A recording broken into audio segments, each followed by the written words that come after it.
Mga master, okay lang bang? Huwag niyong skip ang mga ad sa aking mga video kung okay lang mga master. Salamat sa solid na suporta po. Yon, what's up mga masters? Nandito na naman tayo sa panibagong araw, panibagong kabanata na naman ang pagsasama-samahan natin ngayon guys.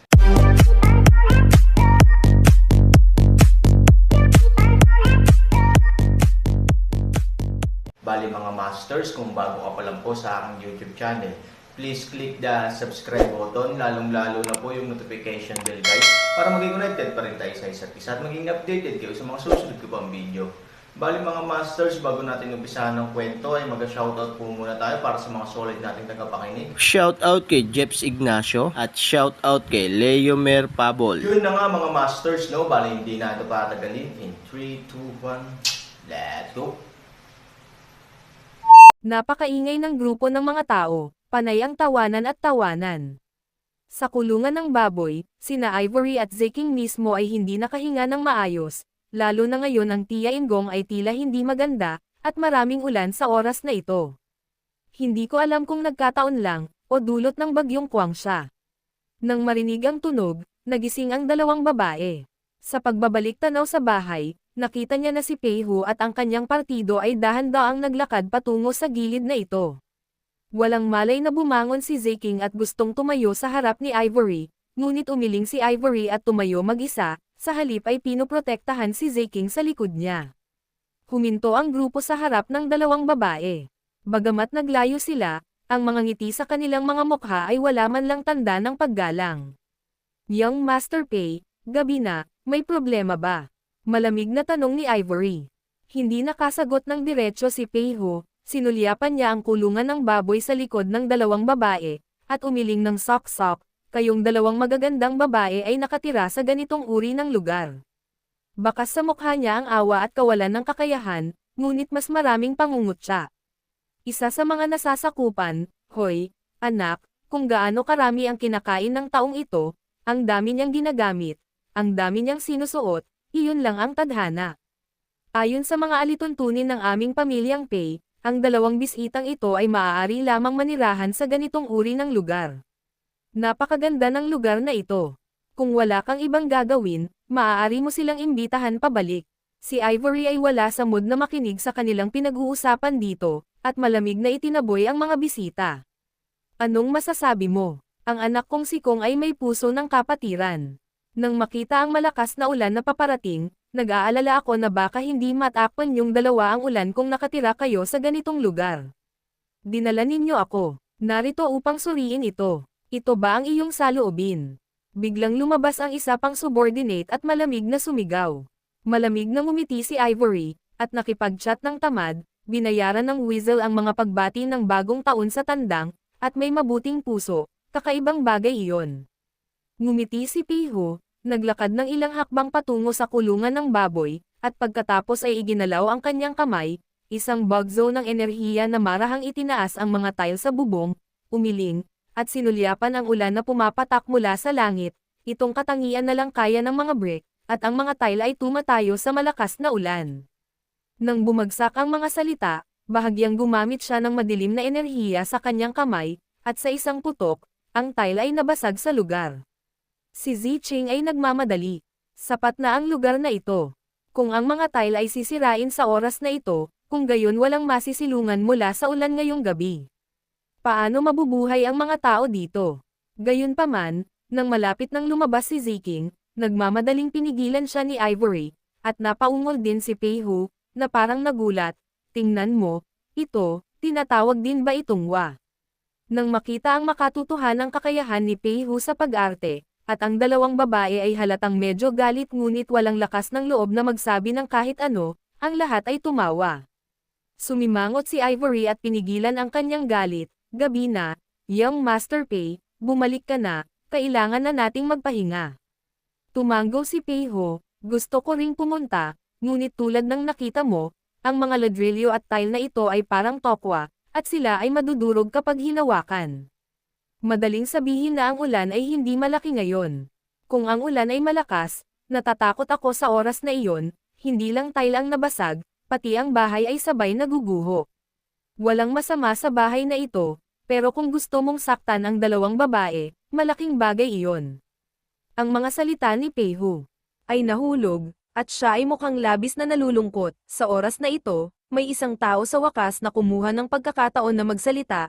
Ang lalaking ito ay natatakot na mapabilang sa maling koponan, at ang babae ay natatakot na sumunod sa maling lalaki. Ang ilang mga tao, sila ay tila kahanga-hanga, ngunit sa katunayan sila ay sadyang pagmamayabang at pagpapakitang gilas, at maaaring totoo ang mga ito bago sila malantad. Ang tanawin ay hindi maihahambing, ngunit kapag ang kasinungalingan ay nabasag, ang wakas ay magiging miserable, tulad ng, ang tinig ay tumutukoy kay Han Sanchen, na sinundan, ng dalawa kababaihan, at ang kanyang kasalukuyang kapalaran. Malamig na ngumiti si Ivory, tumingin sa lalaki, at sinabing, kung gayon, ano ang ibig mong sabihin? Nang makita si Ivory sa kalsada, ngumiti ang lalaki, pumunta ng ilang hakbang sa harapan ni Ivory, at ibinuka ang kanyang bibig. Itinuro niya si Peihu, na nasa hindi kalayuan, at nakangiting sinabi, aking anak na si Pei. Hindi siya ordinaryo. Gaano man kalakas ang bibig ng ibang tao, maaaring mahirap sabihin kung ito ay totoo o hindi, o maaaring lahat ng ito ay pagmamayabang, ngunit ang aking anak ay iba. Siya ay talagang kahanga-hanga. Meron ding medyo kaunti ang mga bata sa pamilya Pei. Kabilang sa kanila, ang mga maaaring itatag bilang mga prinsipe ay dapat kabilang sa mga dragon at phoenix. Kung ang aking anak na lalaki ay makakakuha ng posisyon na ito, ang dalawang babae ay dapat ding malaman na ang anak ay iba. Sa totoo lang, hindi ko ito itinatago sa dalawang babae. Ang dalawang babae ay kasing ganda ng mga Diyos, ngunit kung liwanagin mo ang iyong mga mata ng kaunti, paano ka mabubuhay sa ganoong lugar? Ito ay dapat na ang pinakamataas na phoenix sa Kafeng Pavilion, yan sa mundo, mayroong libu-libong mga ina. Hindi mapigilan ni Ivory na ngumiti. Naiintindihan ko. Ibig mong sabihin, isuko natin si Han Sanchen at sundan ang anak ng pamilyang Pei. Ang tunog na ito ay hindi masyadong malakas, ngunit tiyak na hindi ito masyadong maliit. Malinaw itong maririnig ng maraming tao, at tila hindi nararapat na pag-usapan ang ilang bagay. Gayunpaman, ang hindi nararapat na ito ay saglit lamang, at hindi nagtagal, nagtawanan muli ang lahat. Sinabi pa ng lalaki, matalino si Girl Bingzo. Malamig na ngumiti si Ivory, sa totoo lang, hindi masamang bagay ang ganitong uri ng transaksyon. Sa sandaling lumabas ang mga salitang ito, maraming tao ang bahagyang nagulat, ngunit puno rin ng kasiyahan, ngunit iniba ni Ivory ang paksa at biglang nagsabi, maraming beses lang, kailangang umihi ang mga tao para alagaan ang kanilang sarili, at tingnan kung sila ay karapat-dapat o hindi.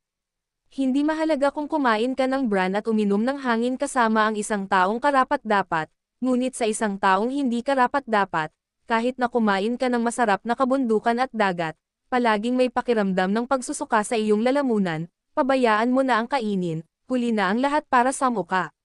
Sa sandaling bumagsak ang mga salita, halatang nagbago ang mukha ni Peihu, at ang mga ngiti ng kanyang nakapaligid na mga nasasakupan ay tumigil saglit, na naging galit ang kanilang pagtawa. Itinuro si Ivory, at sumisigaw ng galit, ano ang sinabi mo? Kung meron man, please repeat what you just said. Ang punto ng galit ay gusto ng Buddha na lumunin ng buhay ang dalawang babae sa mismong lugar. Si Ivory ay hindi magalang, ginalaw niya ang kanyang kamay at ibinunot ang kanyang espada sa lugar. Ang dalawang panig ay nasa lalamunan ng isa't isa, at tila anumang oras ay sumiklab ang isang sigalot. Tama na. Itinaas ni Peihu ang kanyang kamay at tumigil sa pag-inom sa oras. Gaano man sila maglaro, ang lahat ay dapat palaging gawin sa makatwirang paraan, kahit na sina Ivory at Zeking ay hindi maaaring magkaroon ng nakaraang paggamot dahil sa kasalukuyang sitwasyon ni Han Sanchen, anuman ang kanilang sabihin, sila pa rin ang mga nominal na bisita ng bahay ni Pei.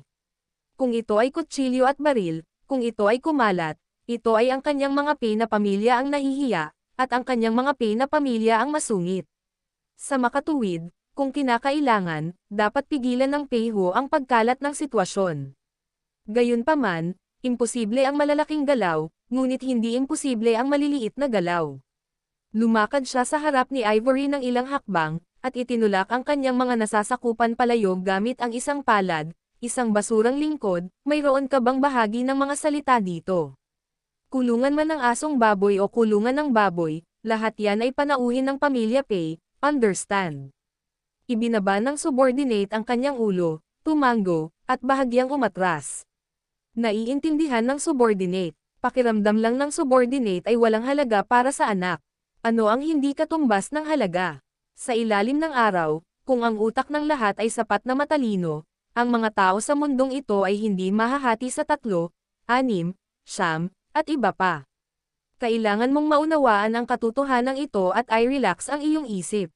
Ang mga pangungusap na ito ay tila nagtuturo sa mga nasasakupan, ngunit alam ng sino mang may kaunting utak na ito ay talagang isang innuendo kay Ivory at sa iba pa na hindi sapat. Si Ivory ay tamad ding makipagtalo sa mga salitang ito, hanggat hindi siya lalampas sa linya, ayaw niyang magdulot ng higit pang gulo, kaya sinabi niya, Mr. Pei, lahat ay may kanya-kanyang kapalaran, at malakas ang ulan, sa gabi, wala kaming interes na makinig sa pagtuturo mo sa mga nasasakupan mo, ikaw lang ba, o hahayaan kitang ipadala ni Ziking? Ngumisi si Piho, at naglabas ng panibagong utos ng pagpapatalsek. Okay, since Miss Su has drive US twice, if we don't leave, I'm afraid we'll have more discomfort. However, you are always the guests of Pei's family. Nang bumagsak ang mga salita, tumingin si Piho sa kanyang mga nasasakupan, Fang Kai, hindi ko sinasadyang nabasag ang mga tile sa bubong ng 2 bisita, lalakas lamang ang ulan ngayong gabi, upang maiwasang magkasakit ang mga bisita sa ulan, makinig ka sa akin, pagkatapos natin ay aayusin natin ang bubong ng 2 bisita, kung may kaunting pagkakaiba, tatanungin ko ang iyong mga ulo. Nang matapos ang mga salita, tumikim si Piho at yumoko sa 2 babaeng si Ivory, pagkatapos ay tumalikod at umalis. Bagamat hindi ito nakikita ni Ivory, maaari niyang hulaan na kapag tumalikod si Piho, ang kanyang mukha ay ganap na mag-iiba.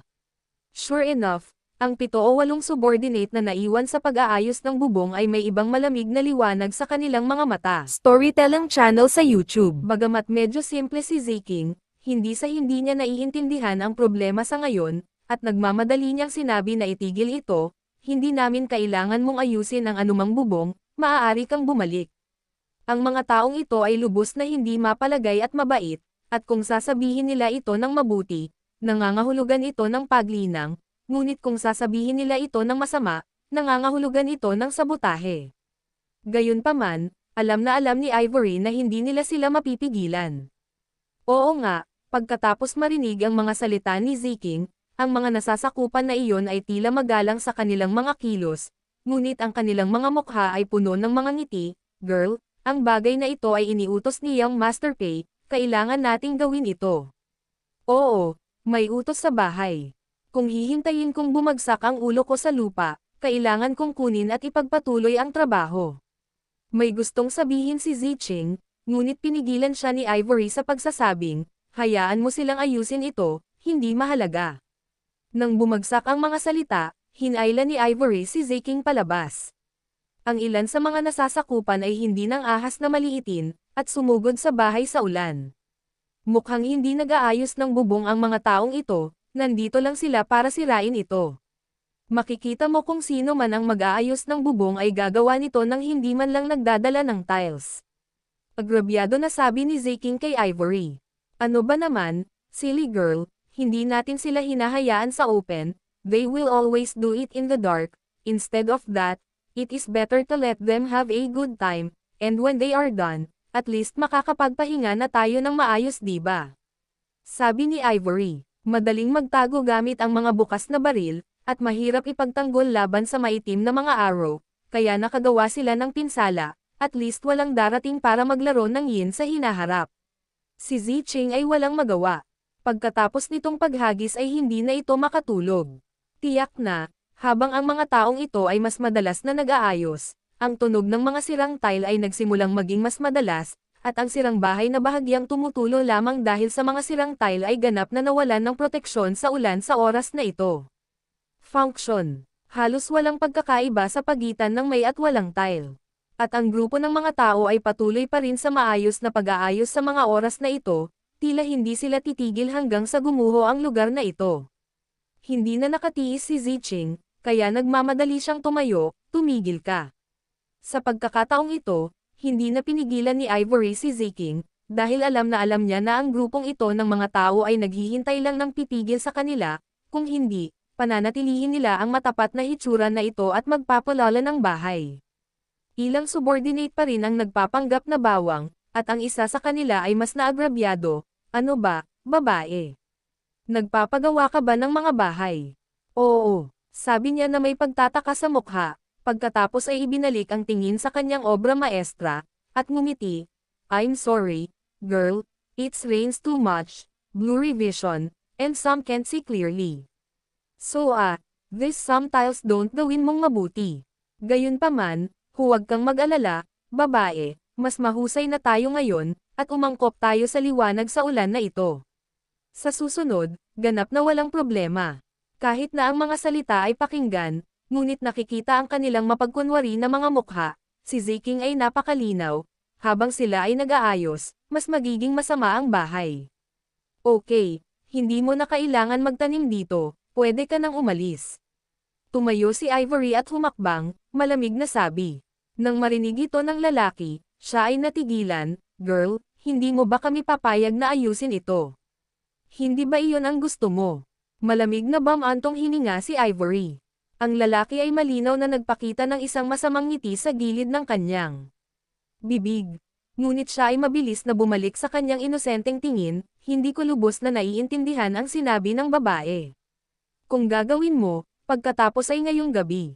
Hindi. Kung malakas ang ulan o gumuho ang bahay dahil sinabi ko sa iyo na huwag magpahinga, kung ano ang kahihinatnan, ako ay natural na sasagutin ang mga kahihinatnan. Malamig na sabi ni Ivory. Nang marinig ito, ang lalaki ay tumanggo ng may kasiyahan, at pagkatapos ay sinabi, umuulan ng malakas ngayong gabi, natatakot akong magkalamig ang dalawang babae, tama ba? Kung tatanungin ito ng may-ari ng pamilya bukas, mahirap ipaliwanag. I think, patuloy pa rin kaming nag-aayos. Malamig na ngumiti si Ivory, alam niyang iyon ang mangyayari. Kung hindi mo ipapakita ito sa iyong sarili, ang grupong ito ng mga tao ay tiyak na pupunta upang ayusin kapag tumigil ang ulan. Sa oras na iyon, hindi lamang sila mababasa sa ulan, ngunit kailangan din nilang makinig sa grupo ng mga tao at tumingin sa mga mata ng mga taong ito. Sa pag-iisip nito, malamig na sinabi ni Ivory, hindi ko natakpan ang kobrekama. Okay lang ba? Ilang mga tao ang nakarinig ng mga salita, heheng ngumiti, at pagkatapos ay masunurin na umatras, at sa oras na ito ang dalawang babae ay tumingin sa bahay, at ang bahay ay na. Yun na nga mga masters, no? Bali panibagong kabanata na naman yung natapos natin ngayong gabi. Muli, maraming salamat po talaga sa walang sawang suporta po sa aking YouTube channel na talagang inaabangan nyo po ang bawat upload ko po. Bali mga masters, magkita-kita ulit po tayo bukas ng gabi at ngayon po ay magpapaalam po muna tayo. Bali mga masters, bye-bye!